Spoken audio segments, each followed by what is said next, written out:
और एक बात ये भी मन में आती है, फिर इलेक्ट्रिक आएगी तो इथेनॉल का क्या होगा। आप चिंता मत करिए, हिंदुस्तान का दो बातों में रिकॉर्ड है, एक पॉपुलेशन बढ़ाने में और दूसरा व्हीकल नंबर बढ़ाने में।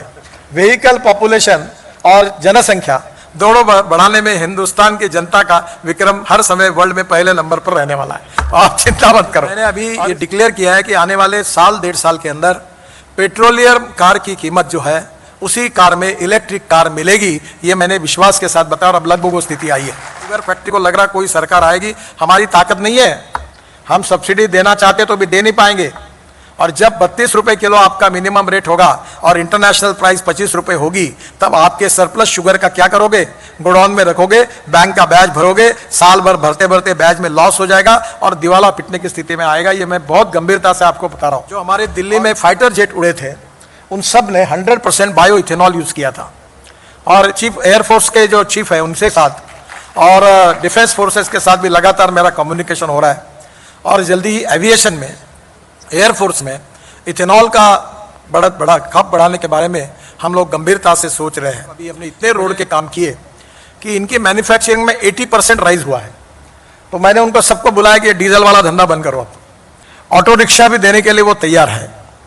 वही बात आती है कि वो बोलते हैं पहले पंप चाहिए, पंप वाले बोलते पहले गाड़ी चाहिए। आप में जितना दम होगा आप तैयार करिए, मुझे नहीं लगता कि इथेनॉल के लिए कोई मार्केट के लिए प्रॉब्लम होगा, इतना इथेनॉल का मार्केट अवेलेबल है। ब्राजील ने तो इथेनॉल से बायोप्लास्टिक भी बनाया और वो बायोप्लास्टिक बायोडिग्रेडेबल है। तो मुझे लगता है कि धीरे धीरे बीच में उसकी भी ट्रायल हिंदुस्तान में हुई थी और ये पेट्रोलियम प्लास्टिक की तुलना में उसकी कीमत लगभग बराबर थी। पर अब ये अभी 3-4 दिन पहले मेरे घर पर टोयोटा के चेयरमैन भी आए थे, जापान से भी आए थे और इंडिया के भी चेयरमैन आए थे। तो ग्रीन हाइड्रोजन के ऊपर कार हमने लॉन्च की पायलट प्रोजेक्ट करके। तब उन्होंने मुझे बताया है कि उनकी जो कार है वो फ्लेक्स है, यानी आइदर 100% पेट्रोल और 100% इथेनॉल। और उसमें एक उनका कैमरी का एक मॉडल था जो 40% गांव चलते चलते इलेक्ट्रिसिटी तैयार करती थी। तो आने वाली टोयोटा की कारें ऐसी होगी जो फ्लेक्स इंजन पर होगी, जो हाइब्रिड इलेक्ट्रिसिटी पे होगी। तो 40% इलेक्ट्रिसिटी जनरेट होगी और 100% इथेनॉल यूज करके वो कार 60% चलेगी। तो उसका इकोनॉमिक्स आप समझ लीजिए कि पेट्रोल की तुलना में कितना एडवांटेजेस है। हीरो ने भी तैयार किए, उस दिन मेरे घर पर आए थे, उन्होंने भी तैयार की है। तो स्कूटर्स जो है, स्कूटर और मोटरसाइकिल, ये फ्लेक्स इंजन पर अवेलेबल है। ऑटो रिक्शा भी देने के लिए वो तैयार है। वही बात आती है कि वो बोलते हैं पहले पंप चाहिए, पंप वाले बोलते हैं पहले गाड़ी चाहिए। तो मुझे लगता है इसी में पहली बार आज ऑटो रिक्शा भी अवेलेबल हो सकती है, स्कूटर्स भी अवेलेबल हो सकती है और कार भी अवेलेबल हो सकती है। तो मेरा सबसे पहले अनुरोध शुगर फैक्ट्रीज वाले जो है, जिनको इथेनॉल मैन्युफैक्चरिंग करते हैं, उनसे मेरा अनुरोध है कि वो अपने कारखाने पर और अपने एरिया में इथेनॉल के पंप तुरंत खोले। और इथेनॉल के पंप खोलने के बाद अगर वो स्कूटर, ऑटो रिक्शा और कार 100% इथेनॉल पर चालू होगी तो इथेनॉल का कंजम्पशन आप ही कर सकेंगे। तो एक बहुत बड़े प्रमाण में इथेनॉल पेट्रोल के अल्टरनेटिव के रूप में सेल होगा। और आने वाले 5 साल में जब फ्लेक्स इंजन तैयार होंगे और इथेनॉल की टोटल रिक्वायरमेंट 4000 करोड़ लीटर होगी, और जब हम लोग सब ताकत लगा के केवल 465 करोड़ लीटर पर है, तो आने वाले समय में इथेनॉल लेंगे नहीं लेंगे, इस प्रकार की चर्चाएं काफी बार होती है। ये अप्रस्तुत है। आप में जितना दम होगा आप तैयार करिए, मुझे नहीं लगता कि इथेनॉल के लिए कोई मार्केट के लिए प्रॉब्लम होगा, इतना इथेनॉल का मार्केट अवेलेबल है। और सबसे इंपॉर्टेंट चीज है कि अगर आप इथेनॉल पर कन्वर्ट नहीं हुए, अगर शुगर बनाते रहोगे, तो फिर से एक बार 2 साल के बाद 25 रुपए किलो भाव आएगा और फिर आपकी हालत बहुत खराब हो जाएगी, लॉस मेकिंग हो जाएगा, जो पुराने दिनों में वापस जाओगे। क्योंकि हिंदुस्तान की सबसे बड़ी समस्या यह है कि शुगर सरप्लस, कॉर्न सरप्लस, गेहूं सरप्लस और राइस सरप्लस। आज हमारे पास इतना राइस पड़ा है कि पूरे वर्ल्ड को हम राइस सप्लाई कर सकते हैं, इतना राइस पड़ा है। आज हमारे कॉर्न इतना पड़ा है, बड़ा प्रोडक्शन हुआ है कि इतना कॉर्न पड़ा है। वीट के बारे में आज भी हमारे पास जितनी रिक्वायरमेंट है उससे 3 गुना ज्यादा वीट हमारे गोडाउन में पड़ा है। और शुगर केन का प्रोडक्शन हमने कितना ही किसानों को समझाया कि कम लगाओ, तो भी कोई सुनने के लिए तैयार नहीं है। और अगर इसमें ज्यादा कुछ हम लोग मार्गदर्शन करेंगे, तो एक बार मैंने प्रधानमंत्री जी को कहा था कि 189 पार्लियामेंट्री कॉन्स्टिट्यूंसी ऐसे है कि जो शुगर केन फार्मर डोमिनेट करते हैं, और अगर उनको कीमत नहीं मिलेगी तो सरकार हिल सकती है, इतनी ताकत उसमें है। और इसलिए आप कम से कम शुगर प्रोडक्शन को बढ़ाने के मोह को अगर नहीं रोकेंगे तो आने वाले दिन बहुत और खराब हो सकते हैं। इसलिए शुगर को प्रोडक्शन को कम करना और इथेनॉल को बढ़ाना, यही हमारे भविष्य के लिए अच्छा है। हमारे अमेरिका के इंजीनियर्स ने मिलकर बेंगलोर में प्रोडक्शन शुरू किया। अब 90% वो पूरा एक्सपोर्ट कर रहे हैं। वो 1.25 करोड़ का इलेक्ट्रोलाइजर है और वो पानी से, अगर हम लोग सोलर रूप से अगर पावर मिले या 4 रुपये 75 पैसे यूनिट की पावर, उसका थोड़ा इकोनॉमिक्स देखना पड़ेगा, वो अगर आपने ग्रीन हाइड्रोजन बनाने के लिए अगर यूज़ की तो उसके बाद जनरेटर लगता है। तो मैंने सजेस्ट किया है कि जनरेटर 100% इथेनॉल पर हो, और वो जनरेटर सेट अगर इथेनॉल पर होगा तो आपको ग्रीन हाइड्रोजन मिलेगा जिसको आप कॉम्प्रेस कर सकेंगे। तो ग्रीन हाइड्रोजन भी फ्यूचर का फ्यूल है। अभी मैंने हमारे आईटी मिनिस्टर को कहा है कि जो टावर है टेलीकम्युनिकेशन के, वहाँ सब डीजल जनरेटर है, और किर्लोस्कर और कुछ काफ़ी कंपनियों ने उसके किट ढूंढी है कि जो डायरेक्ट 100% इथेनॉल उसके लिए यूज़ हो सकता है।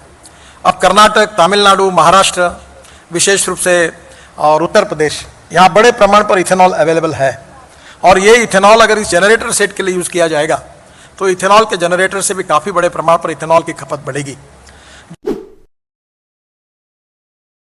जो कंस्ट्रक्शन इक्विपमेंट वाली मशीनरी है, जो मेरे डिपार्टमेंट में काफ़ी लोगों का उसी के साथ संबंध है, और अभी हमने इतने रोड के काम किए कि इनकी मैन्युफैक्चरिंग में 80% राइज हुआ है। तो मैंने उनको सबको बुलाया कि डीजल वाला धंधा बंद करो।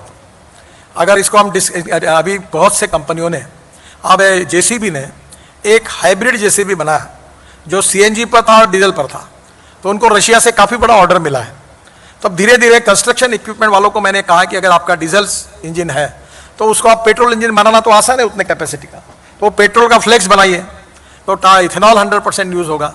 तो एक प्रकार से काफ़ी बड़े प्रमाण पर सरकार लगातार ये कोशिश कर रही है कि इथेनॉल के अलग और कैसे उपयोग हो सकते हैं। ब्राज़ील ने तो इथेनॉल से बायोप्लास्टिक भी बनाया, और वो बायोप्लास्टिक बायोडिग्रेडेबल है। तो मुझे लगता है कि धीरे धीरे बीच में उसकी भी ट्रायल हिंदुस्तान में हुई थी, और ये पेट्रोलियम प्लास्टिक की तुलना में उसकी कीमत लगभग बराबर थी। पर अब ये पेट्रोल और इसकी जो कीमतें लगातार फ्लक्चुएट होती थी, उसके कारण ब्राज़ील की वो इंडस्ट्री अब फिलहाल काम नहीं कर पा रही। और अभी जो ब्राज़ील की कंपनी है एम्ब्रिल, जो छोटे जेट बनाती है, उन्होंने ऑलरेडी इसमें काफ़ी काम किया है। और मैंने एक ग्रुप की मीटिंग भी ली है, और हमें कोशिश कर रहे हैं कि एविएशन इंडस्ट्री में भी इथेनॉल का उपयोग कैसे हो। और इसलिए स्वाभाविक रूप से बीच में स्पाइस जेट का एक प्लेन देहरादून से हमने दिल्ली लाया था, और उस समय ये जो प्लेन था इसमें 50% बायोफ्यूल यूज़ हुई थी। तो आने वाले समय में एविएशन में, आपको मालूम होगा 2 साल पहले 26 जनवरी को जो हमारे दिल्ली में फाइटर जेट उड़े थे, उन सब ने 100% बायो इथेनॉल यूज़ किया था। और चीफ एयरफोर्स के जो चीफ है उनके साथ और डिफेंस फोर्सेस के साथ भी लगातार मेरा कम्युनिकेशन हो रहा है, और जल्दी ही एविएशन में, एयरफोर्स में इथेनॉल का बड़ा खप बढ़ाने के बारे में हम लोग गंभीरता से सोच रहे हैं। मुझे लगता है कि 4 लाख टेलीकॉम मोबाइल टावर्स जो है, इन टावर्स के लिए अगर हम इथेनॉल यूज़ करेंगे तो और ज़्यादा इसकी खपत बढ़ेगी। तो इसलिए बहुत से लोगों के मन में ये थोड़ा बहुत डाउट है, जो बार बार इसका जिक्र करते हैं, उसकी चर्चा करना बंद कर दो कि इथेनॉल कौन लेगा, ज़्यादा होगा तो क्या होगा। मुझे ये जो चर्चा है ये निरर्थक है। मैं जब इलेक्ट्रिक व्हीकल की बात करता था तब लोग यही बोलते थे चार्जिंग स्टेशन नहीं है। अब इलेक्ट्रिक इतने बड़े प्रमाण पर आई है कि मैंने अभी ये डिक्लेयर किया है कि आने वाले साल 1.5 साल के अंदर पेट्रोलियम कार की कीमत जो है उसी कार में इलेक्ट्रिक कार मिलेगी। ये मैंने विश्वास के साथ बताया, और अब लगभग वो स्थिति आई है। 136% राइज है इलेक्ट्रिक व्हीकल में, और अभी मेरा अंदाज बस में 1200% है। अभी 500 हमारे यहाँ नागपुर में 200, मुंबई में 500 बसेस, पुणे में बसेस आ रही है। अब सब जगह इलेक्ट्रिक बसेस आ रही है, लग्जरी बसेस आ रही है। और इसलिए आने वाले समय में हमें किसी भी प्रकार से इंपोर्ट को कम करना होगा। और एक बात ये भी मन में आती है कि इलेक्ट्रिक आएगी तो इथेनॉल का क्या होगा। आप चिंता मत करिए, हिंदुस्तान का 2 बातों में रिकॉर्ड है, एक पॉपुलेशन बढ़ाने में और दूसरा व्हीकल नंबर बढ़ाने में। व्हीकल पॉपुलेशन और जनसंख्या दोनों बढ़ाने में हिंदुस्तान की जनता का विक्रम हर समय वर्ल्ड में पहले नंबर पर रहने वाला है। आप चिंता मत करो। और इसलिए इथेनॉल कितना भी तैयार होगा तो भी पेट्रोल व्हीकल रहने वाले, डीजल व्हीकल रहने वाले, ये सब चलने वाला है। अभी ARI ने और एक रिपोर्ट भेजी है कि डीजल में भी 15% इथेनॉल डालना, ये भी अभी इसकी भी ट्रायल शुरू है। Ethanol, methanol, biodiesel, bio CNG, bio LNG, electric, green hydrogen, ये हमारी फ्यूचर है। और हम लोग एनर्जी इंपोर्ट करने वाले नहीं, हमें एनर्जी एक्सपोर्ट करने वाला देश बनना है। और किसानों को केवल अन्नदाता नहीं कहना है, तो किसानों को ऊर्जादाता बनाना है, क्योंकि अन्नदाता बनकर किसान की गरीबी कभी दूर नहीं हो सकती। अब अन्न बहुत सरप्लस हुआ है, अब ऊर्जा जो है उसमें हमारा शॉर्टेज है। अब किसानों को ऊर्जादाता बनाना, diversification of agriculture towards energy and power sector is the need of the hour. और यही बात को अगर शुगर फैक्ट्रीज वाले और गंभीरता से लेंगे तो मुझे लगता है कि ये परिवर्तन बहुत जल्दी होगा। और इसलिए फिर से एक बार मैं आपसे अनुरोध करता हूं कि शुगर प्रोडक्शन को कम करो। शुगर प्रोडक्शन अगर ऐसे ही बढ़ाते रहोगे तो आपके हाल ऐसे हो जाएंगे कि आप पहचानने लायक नहीं रहोगे, क्योंकि आपको इस बात के संकट को शायद अभी भी शुगर फैक्ट्री को लग रहा कोई सरकार आएगी, हमारी ताकत नहीं है, हम सब्सिडी देना चाहते तो भी दे नहीं पाएंगे। और जब 32 रुपए किलो आपका मिनिमम रेट होगा और इंटरनेशनल प्राइस 25 रुपए होगी, तब आपके सरप्लस शुगर का क्या करोगे? गोडाउन में रखोगे, बैंक का ब्याज भरोगे, साल भर भरते भरते ब्याज में लॉस हो जाएगा और दिवाला पिटने की स्थिति में आएगा। ये मैं बहुत गंभीरता से आपको बता रहा हूँ। और इसलिए BAV मोलाइसिस मैंडेटरी जाओ, शुगर को कम करो। इस साल भी शुगर का रिकॉर्ड है। अभी ये महाराष्ट्र के हमारे शुगर डायरेक्टर बैठे, मुझे पता नहीं कि इस बार पूरे गन्ने का क्रशिंग करना इनके लिए बहुत बड़ी समस्या है, क्योंकि शुगर लोगों को बाकी कोई क्रॉप्स में इकोनॉमिक वायबिलिटी नहीं है। जो शुगर में प्रोडक्शन मिलता है, शुगर केन में जो कमाई होती है वो बाकी क्रॉप्स में नहीं है। क्योंकि ग्लोबल इकोनॉमी में क्रॉप पैटर्न के बारे में किसानों को सोचना होगा कि शॉर्टेज किसका है और सरप्लस क्या है। हम तेल बिया में शॉर्टेज है, 1,40,000 करोड़ का एडिबल ऑयल हम इंपोर्ट कर रहे हैं।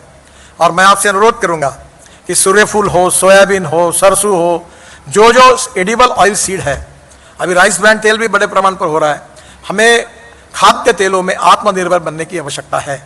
और इसलिए शुगर केन के बीच में अगर हम तेल बिया लगा सकेंगे तो वो भी अच्छी बात होगी। हम पाम ऑयल के लिए भी अभी पाम के लिए बड़े प्रमाण पर प्लांटेशन करने की कोशिश कर रहे हैं। तो आने वाले समय में वर्ल्ड की सिनेरियो को ध्यान में लेते हुए, ग्लोबल इकोनॉमी का अध्ययन करते हुए किसानों को चलना होगा।